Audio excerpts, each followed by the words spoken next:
Kwentuhan with Tito EJ. Mga kwentong tatawa, iiyak at titigil ang mundo mo. Tara, kwentuhan tayo. My coffee, my crush, my chaos. Dear Tito EJ, ako nga pala si Rachel. 27 years old, isang barista sa isang sikat na coffee shop dito sa Makati. Ang kwentong ito ay tungkol sa isang lalaking muntik ko nang maospital sa sobrang pagkataranta ko at sa hindi ko maipaliwanag dahilan, siya rin ang lalaking bumago sa buhay ko. Maaga akong pumasok sa coffee shop noon dahil Monday at siguradong dagsa ang mga tao kailangan ng kape para magising sa stress ng buhay. Sanay na ako sa rush hour. Pero hindi ako sanay sa kung anong sumalubong sa akin nang dumating si Mr. Perfecto. Siya yung tipo na lalaking pag nakita mo, mapapadasal ka ng, Lord, akin ka na lang po please. Matangkad, maputi, mukhang mabango kahit wala pang ligo. At may mga matang parang kaya kang tunawin sa isang tingin.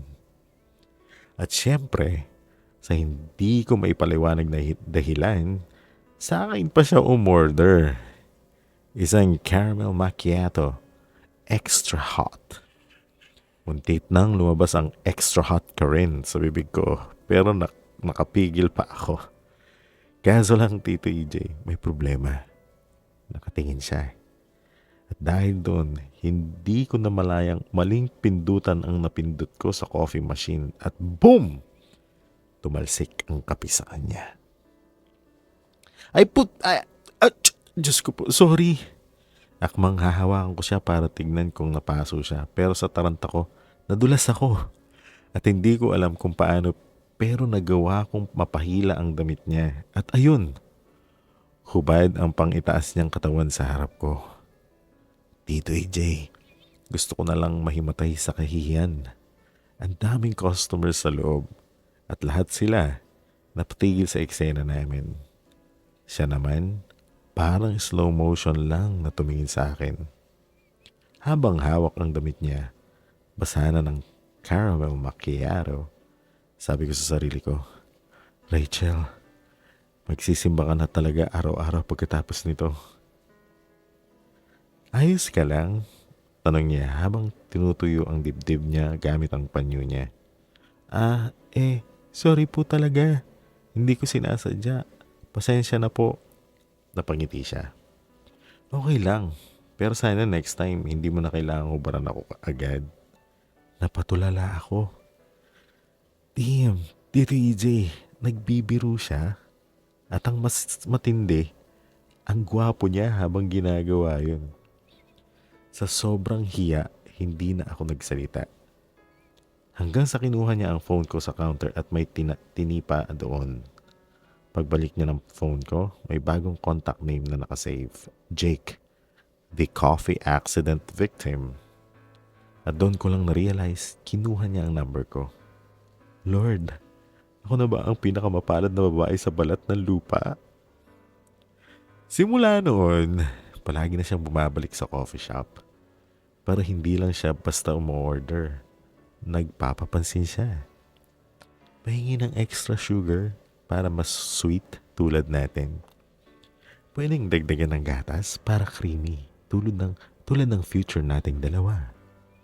At ang pinakamatindi, Rachel, may discount ba pag nagkaroon ng feelings ang barista sa customer?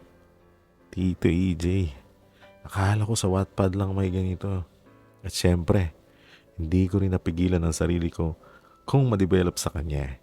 Hanggang sa isang gabi, nagulat ako nang may natanggap akong text. From Jake. Free ka ba tonight?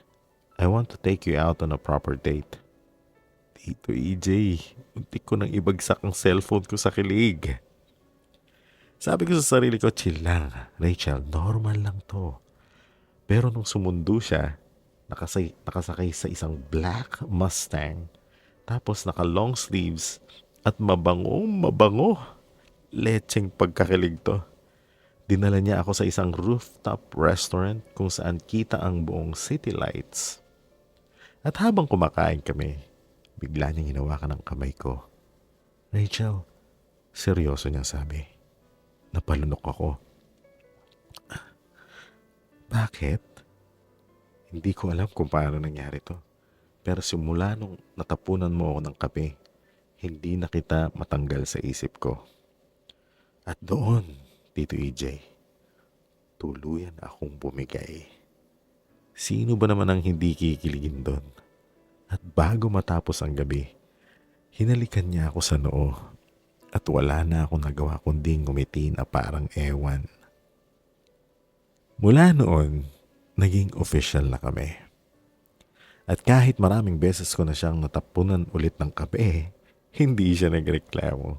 Sa halip, tawa lang siya ng tawa.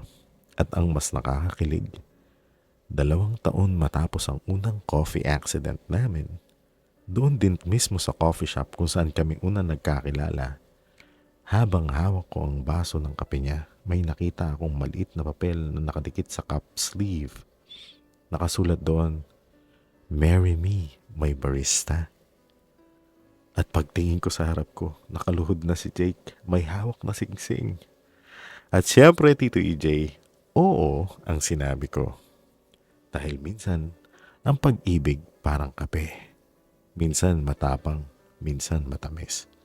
Pero laging masarap kapag natagpuan mo na ang tamang timpla. Hanggang dito na lang, Tito EJ. Salamat sa pakikinig. But wait. Gusto niyo pa ba ng ganitong kwento? Let me know. Once again, this is Kwentuhan with Tito EJ, mga kwentong tatawa, iiyak at titigil ang mundo mo. Follow for more. Thank you.